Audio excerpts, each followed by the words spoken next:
प्यारे दोस्तों, आज की कहानी सुनकर आपकी आंखों में आंसू आ जाएंगे। एक बहुत ही गरीब छोटी बच्ची ने अल्लाह के नाम खत लिखा और फिर आखिर ऐसा क्या मौजा हुआ और किसने इस छोटी बच्ची का खत पढ़ा, आइए हम आपको बताते हैं। आप ये मौजा देखकर हैरान हो जाएंगे। एक छोटे से गांव में मस्जिद थी और वहां पर लोग नमाज पढ़ते और बच्चे भी होते। मस्जिद के बाहर एक छोटी बच्ची बैठी थी जिसका नाम ज़ैनब था। उसने बहुत ही फटा पुराना लिबास पहना हुआ था और वो चुपचाप बैठी हुई थी। इतने में एक बच्चा मस्जिद से बाहर आया और उसने उसका मजाक बनाया। तुमने कैसे कपड़े पहने हुए हैं?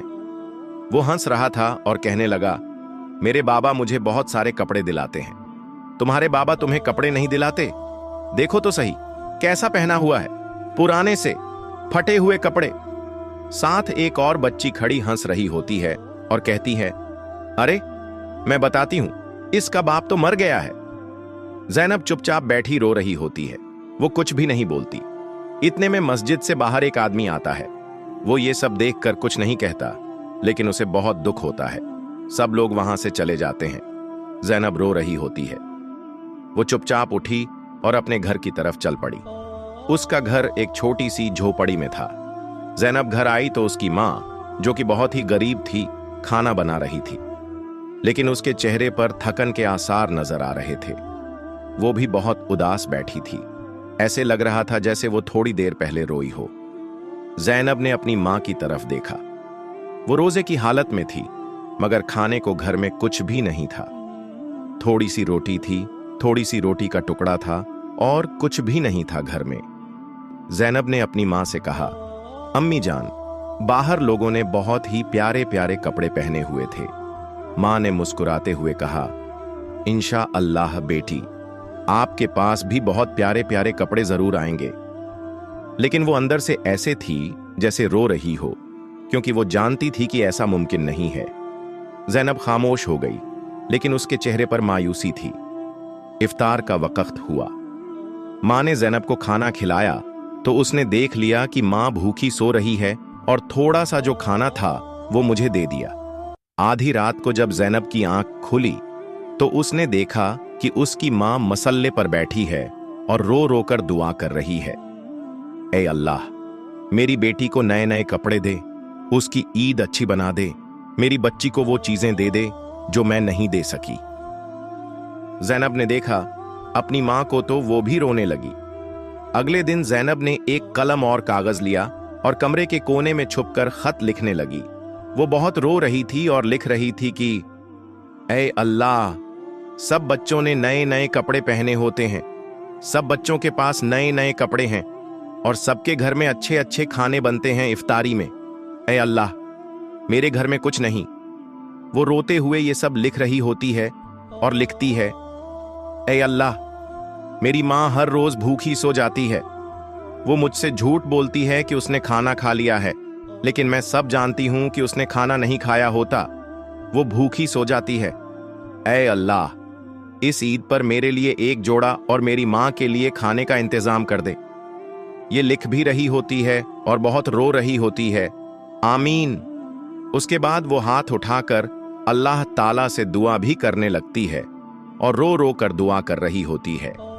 फिर अगले दिन उसने वो खत हाथ में छुपाकर मस्जिद के बाहर मस्जिद के गल्ले के पास रख दिया और चली गई। उसके दिल में एक उम्मीद थी कि आज कोई उसके घर में कुछ खाने को ले आएगा और नए कपड़े भी। उसके बाद जब वो वापस आ रही थी तो उसने देखा कि एक बाजार लगा हुआ है। लोग वहां से कपड़े खरीद रहे हैं और अपने बच्चों को कपड़े और खिलौने लेकर दे रहे हैं। वो ये सब देख रही होती है और बहुत उदास होती है। सबको देखकर वो वापस आ जाती है। जब वो अपने घर वापस आ रही होती है तो बहुत से बच्चे और बच्चियां उससे पूछते हैं कि तुम इस ईद पर कौन सा जोड़ा पहनोगी। वो चुपचाप खड़ी रहती है, क्योंकि वो जानती है कि उसके पास नए कपड़े नहीं हैं। उसके बाद सब बच्चे उसका मजाक बनाते हैं। ज़ैनब चुप करके सुनती रही और कुछ भी नहीं कहा। वहां एक आदमी ये सब कुछ देख रहा था और उसने कुछ नहीं कहा, लेकिन उसके दिल में एहसास था। उसके बाद सब बच्चे वहां से चले गए और ज़ैनब भी अपने घर वापस आ गई। जब ज़ैनब अपने घर आई तो उसने देखा कि उसकी माँ बैठी हुई है और उस वक्त इफ्तारी का वक्त हो रहा था। ज़ैनब ने अपनी माँ से कहा, अम्मा जान, आज खाने में क्या है? तो जैनब की मां मुस्कुराकर कहने लगी, बेटी तुम पहले मुंह हाथ धोकर आओ। जब वो वापस आई तो सामने एक सूखी रोटी रखी हुई थी। मां उससे कहने लगी, बेटी ये तुम खा लो, मुझे भूख नहीं है। जैनब ने पानी पिया और दिल में दुआ करने लगी, ऐ अल्लाह, तूने मेरा खत नहीं पढ़ा। और वो जाकर सो गई। अगले दिन सुबह उसने देखा कि घर में आज भी खाने को कुछ नहीं है। वो बाहर गई। उसके जहन में सोच आती है कि आज मैं अगर कहीं काम करने के लिए चली जाऊं तो मेरे और मेरी मां के लिए खाने का बंदोबस्त हो जाएगा। ये कितनी अच्छी बात होगी। उसके बाद वो थोड़ा सा आगे जाती है और देखती है कि मजदूर लोग काम कर रहे होते हैं। लोग आ जा रहे थे, शोर बहुत था और दुकानें भी खुली हुई थीं।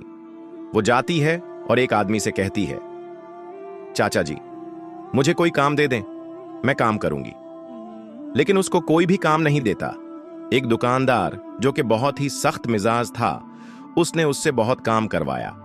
उस छोटी बच्ची से सारा दिन काम करवाने के बाद जब उसने उस आदमी से कहा, चाचा जी मुझे पैसे दे दो, तो उसने उसको पैसे भी नहीं दिए, उल्टा उसे भगा दिया। लेकिन वो उसके सामने हाथ जोड़ने लगी और कहने लगी, मुझे थोड़े से पैसे दे दो ताकि मैं अपनी मां के लिए थोड़ा सा खाना ले जाऊं। लेकिन उसने फिर भी नहीं दिया। उसके बाद वो बहुत रो रही थी। उसने दोबारा से कलम और कागज निकाला और रोते हुए, बहुत ज्यादा रोते हुए खत लिखने लगी, ऐ अल्लाह, अब मैं दोबारा खत नहीं लिखूंगी, ये मेरा आखिरी खत है।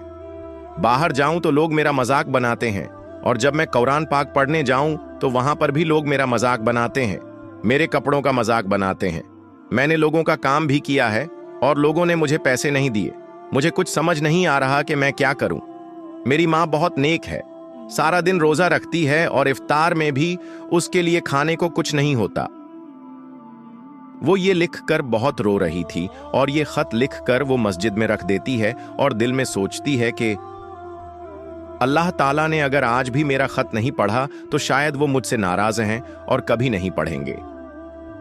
उसके बाद मस्जिद में एक बूढ़ा आदमी आता है, नमाज पढ़ता है और जब वो बाहर जाने लगता है तो देखता है कि कोई खत रखा हुआ है। वो खत उठाकर पढ़ता है और बहुत रोने लगता है। जब वो खत पढ़ता है कि एक छोटी सी बच्ची है जिसने ये खत लिखा है और वो कितनी रो रो कर लिख कर गई है, तो वो सोचने लगता है कि ये कितनी मजबूर होगी। ये सोचते हुए वो रो रहा होता है और मस्जिद के इमाम से पूछता है, क्या तुम किसी ऐसी बच्ची के बारे में जानते हो जो बहुत ही गरीब हो? लेकिन इमाम कहता है, बहुत सारे गरीब लोग हैं, लेकिन मुझे नहीं पता आप किसकी बात कर रहे हो।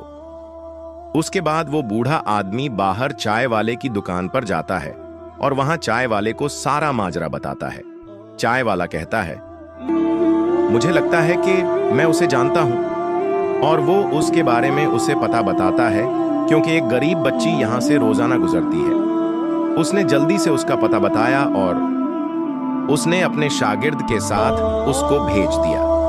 इधर जैनब अपनी मां के पास बैठी थी। उसकी मां आंख ही नहीं खोल रही थी। जब जैनब ने अपनी मां को हाथ लगाया तो उसने देखा कि उसकी मां को बहुत तेज बुखार है।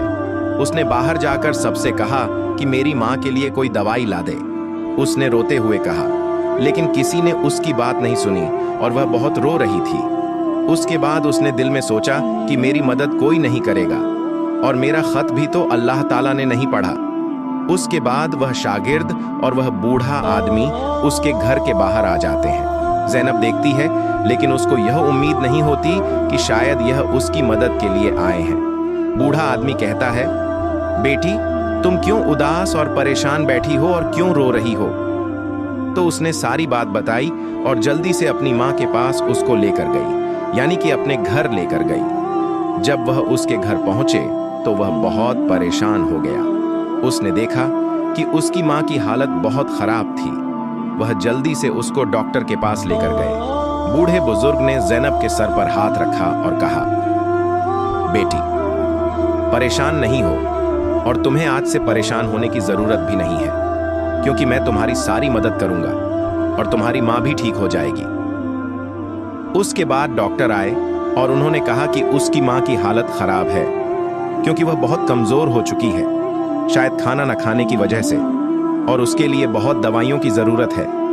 बूढ़े बुजुर्ग ने कहा, जितने भी पैसे चाहिए मैं दूंगा।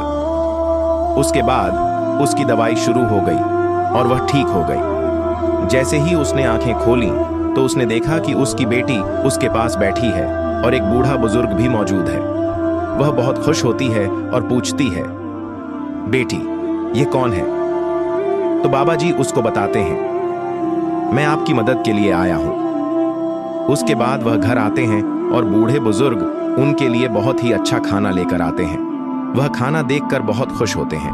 उसके बाद वह ज़ैनब से कहते हैं, बेटी तुम्हारे लिए अब आज के बाद अच्छा खाना होगा और तुम्हारे ईद के लिए कपड़े भी होंगे और वह बहुत ही अच्छे होंगे। उसके बाद वह बहुत खुश होती है और उसकी जिंदगी बहुत अच्छी गुजरने लगती है। ज़ैनब की माँ ज़ैनब को गले लगाकर कहती है, देखो बेटी, अल्लाह ताला ने हमारी कैसे मदद की है। उसके बाद वह बहुत खुश होती है और नए कपड़े भी पहनती है।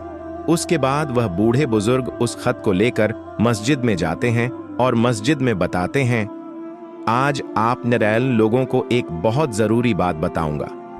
और उसके बाद वह खत पढ़ना शुरू कर देते हैं और कहते हैं, यह खत एक छोटी बच्ची ने लिख कर रखा था मस्जिद में और हम में से किसी ने भी इस बात की परवाह नहीं की कि इसको खोल कर पढ़ें। इस खत में यह लिखा हुआ था, ए अल्लाह, मैंने तुझसे अपनी माँ के लिए थोड़ा सा खाना और एक कपड़ा मांगा है, मुझे क्यों नहीं दिया? और लोग मेरा मजाक बनाते हैं, सब बच्चे मेरा मजाक बनाते हैं कि तुम्हारे पास कपड़े नहीं हैं और मेरी माँ रोजाना भूखी सोती है। जब उसने यह पढ़ना शुरू किया तो सब लोग बहुत हैरान हुए और कुछ तो रोने भी लगे। उसके बाद सब ने एक दूसरे से कहा कि हमें अपने आसपास के लोगों का ख्याल रखना होगा और हम अपने आसपास के लोगों को देखेंगे कि कोई भूखा तो नहीं सोता। प्यारे दोस्तों, ज़ैनब जैसी कई बच्चियां होंगी जो हमारे आसपास रहती होंगी, जो गरीब होंगी, जिनके पास खाने के लिए कुछ नहीं होगा और अच्छे अच्छे कपड़े भी नहीं होंगे। हमें चाहिए कि हम अपने आसपास के लोगों का ख्याल रखें ताकि अल्लाह ताला भी हमसे खुश हो। प्यारे दोस्तों, आप लोगों ने बताना है कि यह वीडियो आप लोगों को कैसी लगी।